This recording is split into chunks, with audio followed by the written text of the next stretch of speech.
Oi, pessoal. Meu nome é Natália Schmidek, eu sou pesquisadora associada da Universidade de Hamburgo, na Alemanha, e hoje eu vim aqui trazer uma dica cultural para vocês que seguem o Hora Americana. A dica é o disco Santa Maria de Quique, gravado pelo conjunto Quilapayún em 1970, no Chile. Talvez esse seja o disco mais conhecido da nova canção chilena. Infelizmente não muito conhecido no Brasil, mas ele é bastante conhecido internacionalmente. Ele fez bastante sucesso na época em que ele foi lançado e principalmente depois no exílio. Foram feitas outras versões dessa obra em diferentes países, remontagens, e então isso fez com que ele ficasse bastante conhecido.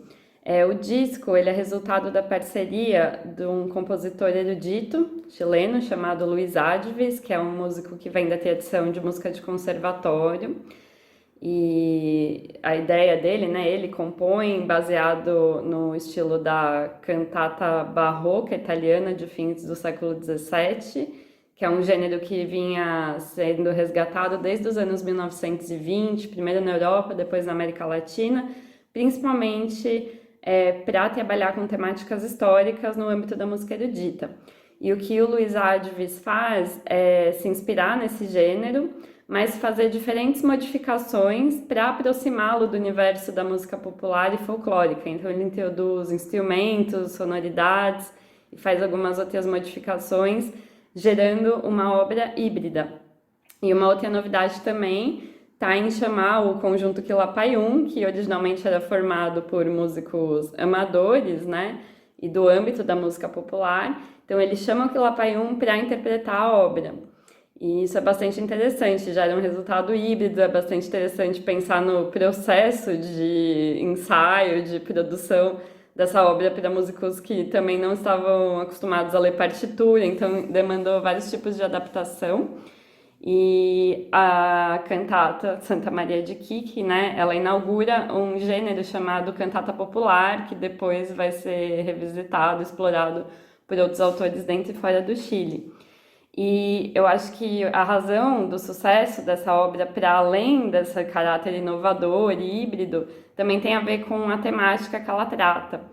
Ela trata de um massacre ocorrido no Chile, no norte do Chile, na região de Iquique, no ano de 1907, quando uma grande quantidade de trabalhadores grevistas fez um movimento grande, reivindicando melhores condições de trabalho, que as condições de trabalho eram terríveis, e eles não tinham autonomia nem para comprar produtos com seus salários, eles estavam num lugar bastante isolado, dependiam tudo do que era disponibilizado pelos empregadores, eram salários de fome, péssimas condições de trabalho. E aí eles se unem num grande movimento grevista no final de 1907, e a polícia,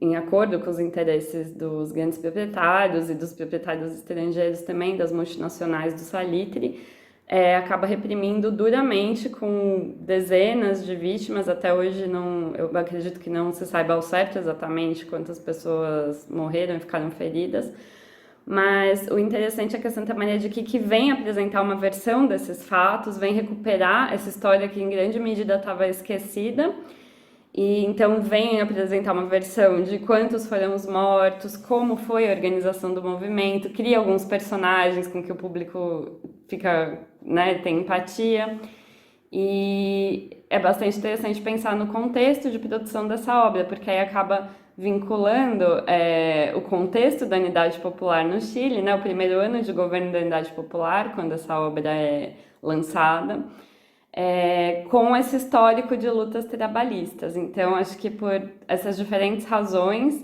e também por ela ela acabou se tornando um símbolo da produção cultural do período, afinal, o conjunto Quilapayún era um conjunto integrado por músicos super politizados, todos membros da Juventude Comunista do Chile, e que eram grandes ícones, né, da canção engajada daquele período. Então o fato de eles também serem quem interpreta a obra deu essa camada de um significado político muito direto e muito associado à conjuntura. Então eu convido vocês a conhecer o disco que foi gravado pela DICAP, que é do selo gravador das Juventudes Comunistas do Chile, um selo voltado principalmente à música revolucionária. E convido vocês a escutarem, é muito fácil encontrar essa obra na internet, é só digitar Santa Maria de Quique ou Cantata Popular Santa Maria de Quique. E vocês inclusive podem entrar em sites como cancioneiros.com para irem seguindo as letras, os relatos que fazem parte dessa obra, que é bastante interessante. É isso, espero que vocês desfrutem e até a próxima.